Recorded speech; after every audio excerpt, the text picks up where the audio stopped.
Mereka tidak membunuh kami, Abdul Somad, karena kami tidak takut mati. Tapi tentara Israel masuk ke dalam rumah kami. Mereka tendang pecahkan itu tempat-tempat minyak zaitun. Supaya apa? Supaya kami lapar, supaya kami lemah, supaya masjid tidak salat berjamaah, supaya tidak ada yang berdoa kepada Allah. Itu yang mereka lakukan. Penjara terbesar di dunia bukan di Guantanamo, Amerika. Penjara terbesar di dunia bukan di Alcatraz. Penjara terbesar di dunia adalah di Palestina.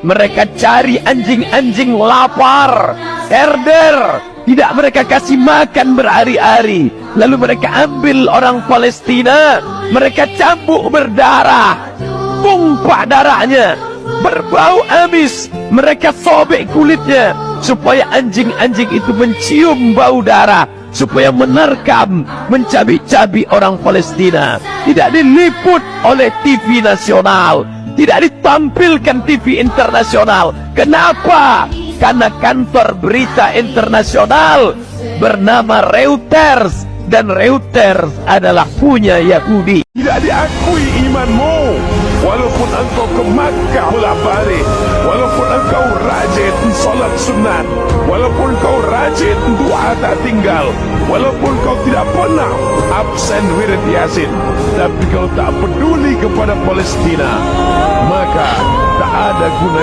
iman dalam dirimu. Orang yang berkata tidak ada hubungan kita dengan Palestina, itu murni hubungan konflik antara Palestina dengan Israel, maka dia tidak mengerti ajaran Islam. Kita baca Al-Quran. Subhanalladzi asra bi'abdihi laylan minal masjidil haram ilal masjidil aqsa.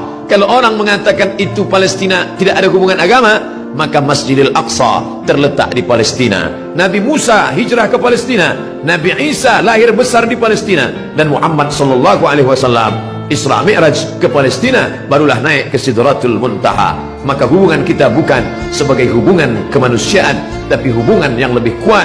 Asyhadu an la ilaha illallah wa asyhadu anna Muhammadan Rasulullah. Andai kau bukan seorang muslim, andai tak percaya kepada Muhammad, untuk menyaksikan kebiadaban Israel cukuplah sebagai manusia, tak perlu menjadi seorang muslim untuk kasihan kepada Palestina. Cukup menjadi manusia yang berakal sehat, maka sudah cukup untuk membela Palestina.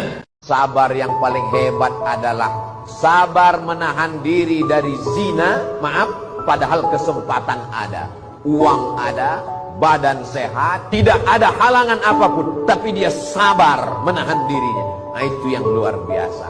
Zaman sekarang kalau ada anak muda, kaya, terkenal, nggak mau pacaran, itu bukan dibilang sabar, itu dibilang bodoh. Kesempatan muda nggak terulang lagi. Kenapa nggak buat dosa? Tapi ini dosa, tobatnya nanti setelah tua. Dia anggap malaikat maut datangnya setelah pensiun. Malaikat maut kalau datang tidak melihat akte kelahiran. Laki-laki perempuan kalau jalan-jalan kemana-mana, maka perbuatannya haram.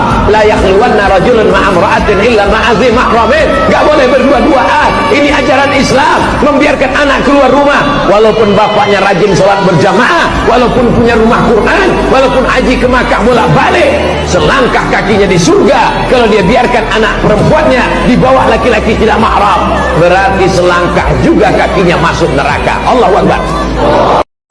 Aku tidak tahu doaku diterima atau tidak, kata Sayyidina Umar bin Khattab, tapi aku terus berdoa. Kenapa? Karena aku yakin doa itu adalah ibadah. Dengan berdoa kita tidak akan menjadi orang sombong. Kalau berhasil, kita tidak akan bangga karena ada campur tangan Tuhan di dalamnya. Kalau kita gagal, kita tidak akan stres, depresi, stroke, mati. Kenapa? Karena kita berkata skenario rencana Tuhan lebih indah dari yang aku pikirkan. Selalu bersandar kepada Allah. Kalau kau sedang di atas, tempelkan keningmu ke lantai. Bersujud bersimpuh kau rendah di tanah. Kau sedang down, jatuh, maka kau naik ke atas, tegakkan kepalamu, angkat tanganmu. Allahu Akbar. Kalau medsosmu membuat engkau jadi makin dekat dengan Allah, teruskan atau tidak? Teruskan. Kalau FB-mu isinya update status pengajian, kalau Instagram-mu isinya share pengajian, teruskan atau tidak? Teruskan. Tapi kalau isinya tetap ada. Nabi Muhammad meninggal, perbuatan maksiat tetap ada. Tetap ada. Ini dunia. Ini bukan surga. Jadi kalau ada kalian berpikiran, aku menyesal lah hidup zaman sekarang, Pak Ustaz. Kenapa lah aku hidup di zaman banyak LGBT, maksiat, dosa, judi online, seks online. Kenapa aku tak hidup di zaman Nabi Muhammad? Kalau orang model kau nih hidup zaman Nabi Muhammad, mungkin tak ikut Nabi Muhammad, ikut Abu Lahab. Karena setiap zaman itu ada orang baik, ada orang jahat. Ada Fir'aun, ada Musa, ada Namrud, ada Ibrahim, ada Isa, ada Herodes. Jadi nanti kalau ada orang bilang, dunia ini sudah rusak. Tidak begitu. Dunia ini dari zaman dulu sampai sekarang. Ada Kabil, ada Habil, ada Namrud, ada Ibrahim, ada Musa, ada Fir'aun, ada Nabi Muhammad, ada Abu Lahab, ada aku, ada kamu.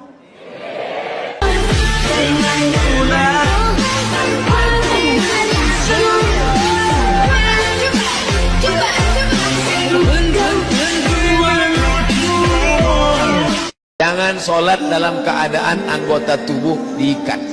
Maksud diikat waktu itu, pas dia mau sholat itu, diikatnya rambutnya. Di rambut orang dulu kan rambutnya panjang, diikatnya rambutnya.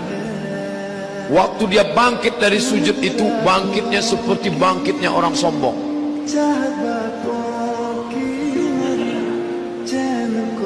Itu yang dilarang Nabi itu. Janganlah kamu dengan rambut terikat. Bukan. Macam siapa itu yang rambut terikat itu? Steven Seagal. Bangkit dari sujud. Nah itu yang tak boleh. Bangkitnya seperti bangkit orang sombong. Itu hadis itu terikat dengan rambut. Kalau ibu sholat rambutnya diikat, ya tak apa-apa. Karena ibu bangkit bukan karena sombong. Ibu itu diikatnya rambutnya. Karena kalau tak diikatnya, pas dia buka mukena, suaminya terkejut. Tak diikatnya rambutnya, pas buka mukena, disangka suaminya suster ngesot. Jadi kalau diikat rambut hanya yang tak boleh mengikat rambut sengaja atau diikat ini bangkit seperti bangkit orang sombong. Itu yang tak boleh. Arab. Makanya baca hadis itu jangan baca terjemahnya aja. Tengok apa kronologis cerita yang ada di dalamnya itu. Kalau ada di antara orang Indonesia yang mendukung Israel, kalian pengkhianat Indonesia. Karena Indonesia ini merdeka salah satunya adalah berkat pengakuan Palestina, doa orang Palestina. Andai Anda bukan seorang Muslim, Anda adalah seorang Indonesia. Andai bukan orang Islam, andai bukan orang Indonesia, cukup menjadi manusia. Tak usah jadi orang Indonesia, tak usah jadi orang Islam, cukup jadi manusia saja untuk memahami masalah Palestina. Apa yang bisa kita lakukan sekarang? Yang bisa kita lakukan sekarang adalah jaga akidah, jaga persatuan. Tidak lama lagi musim dingin. Sudah masuk musim dingin, November, Desember. Siapkan selimut, makanan, roti, minyak. Kirimkan melalui bantuan-bantuan.